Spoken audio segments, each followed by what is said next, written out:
Hello and नमस्कार everyone, मैं doctor Megha Chaturvedi. आज इस बारे में डिस्कस करेंगे कि किस स्टेज तक लिवर सिरोसिस ठीक हो सकता है या लिवर फेलियर ठीक हो सकता है।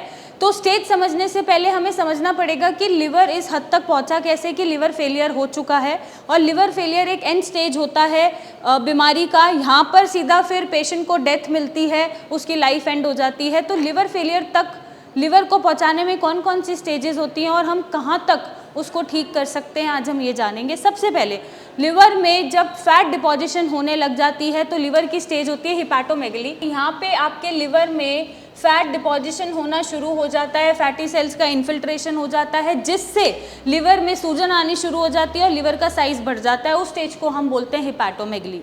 देन सूजन जब ये इतनी बढ़ जाए कि लिवर के सेल्स हमारे सूजने लग जाएं और नॉर्मल सेल से इन्फ्लेम्ड सेल्स में कन्वर्ट हो जाए, उसको हम बोलते हैं हेपेटाइटिस। किसी भी वर्ड के पीछे जब आइटिस लग जाता है तो उसका मतलब ही यही है कि उस पार्ट की पर्टिकुलर सूजन हो रही है। तो जब फैट डिपोजिशन होने लग गया, जहाँ लिवर बढ़ने लग गया और उसमें सूजन मिलने लग गई, वो स्टेज आपकी बन जाती है हेपेटाइटिस। और इसके बाद जब स्कारिंग होना शुरू हो जाती है, मतलब आपके लिवर सेल्स को चोट पहुंचने लग जाती है, इंजरी होने लग जाती है, तो वो पहुंच जाते हैं फाइब्रोसिस तक। ये जो स्टेजेस हैं इन्हें इजीली रिवर्स हम कर सकते हैं, ये रिवर्सिबल होती हैं। रिवर्सिबल का मतलब यहाँ से लिवर, ऑब्वियसली यहाँ पे फैट टिश्यूज आ रहे हैं तो ये आपके लिवर को कोई हार्म नहीं करेगा, बट लेकिन जब लिवर में सूजन आ रही है और फाइब्रोसिस हो रहा है, स्कारिंग हो रही है, हम इन स्टेज को रिवर्स कर सकते हैं और इजीली लिवर को एक नॉर्मल फंक्शन तक पहुंचाया जा सकता है, लिवर को नॉर्मली परफॉर्म कराया जा सकता है। अब वो स्कारिंग इतनी बढ़ गई और आपने यहाँ पर नज़रअंदाज कर दिया, कोई ट्रीटमेंट नहीं लिया और आपका कॉज कॉन्टिन्यू है, आपके लिवर सेल्स में इंजरी होती जा रही है, स्कारिंग होती जा रही है, आप कोई ध्यान नहीं दे रहे हैं, बहुत लापरवाही कर रहे हैं, तो आपका लिवर सिरोसिस डेवलप होना शुरू हो जाता है। लिवर सिरोसिस मतलब जब परमानेंट डैमेज होना शुरू हो जाए लिवर सेल्स को और लिवर अपनी एबिलिटी छोड़ दे। जैसे छिपकली की पूंछ बार बार कटती है, बार बार आ जाती है, तो लिवर सेल्स की एक एबिलिटी होती है कि खुद को वो रिपेयर कर लेते हैं और नॉर्मल हेल्दी सेल्स में कन्वर्ट हो जाते हैं। बट जब इतना डैमेज हो रहा है कि वो लिवर सेल्स को परमानेंट डैमेज कर रहा है और लिवर अपनी एबिलिटी खो चुका है एक नॉर्मल फंक्शन करने के लिए या नॉर्मल फंक्शन में अपने सेल्स को कन्वर्ट करने के लिए, तब वो बन जाता है सिरोसिस।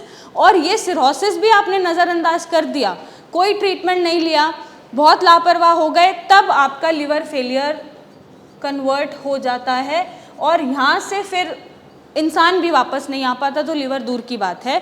तो समझने की ज़रूरत है कि आपको कौन से स्टेज पे सतर्क होने की ज़रूरत है और कहाँ से अपने लिवर का ध्यान रखने की ज़रूरत है। अब लिवर फेलियर जब परमानेंट डैमेज होता है सिरोसिस में या लिवर फेलियर में, आपको सिम्टम्स जो मिलेंगे वो यही मिलते हैं, जैसे जॉन्डिस है, हमने पहले भी डिस्कस किया। हो सकता है कि आपके पेट में पानी भर जाए, बॉडी में पानी भर जाए, पैरों में सूजन आ जाए, खून की उल्टी हो जाए, आपके लेटरिन के रास्ते खून आने लग जाए, या आप बिल्कुल ही अनकॉन्शियस स्टेज में पहुंच जाएं या मेंटल स्टेबिलिटी खो दे। तो ये सारे एंड स्टेज सिम्टम्स होते हैं। यहाँ से इंसान का वापस आना बहुत मुश्किल है, लिवर बहुत दूर की बात है और हम लिवर को बहुत नज़रअंदाज करते हैं। हालांकि लिवर, आप सोचेंगे कि लिवर तो बाद में आता है, इंपॉर्टेंट ऑर्गन, लेकिन लिवर एक बहुत इंपॉर्टेंट ऑर्गन है। हार्ट, ब्रेन, किडनी, जितने ये इम्पॉर्टेंट है उतना ही लिवर इम्पॉर्टेंट है। तो अपने लिवर को वेस्ट ना होने दें और अगर किसी भी स्टेज पे आप हैं इनमें से, तो यहीं पर आप अलर्ट हो जाएं और अपना ट्रीटमेंट प्लान करें और प्रिवेंशन लें, इंटरवेंशंस लें। दवाइयाँ नहीं भी लेना चाहते तो एटलीस्ट अपने लाइफस्टाइल में चेंजेस करके अपने लिवर का ध्यान रखना शुरू करें।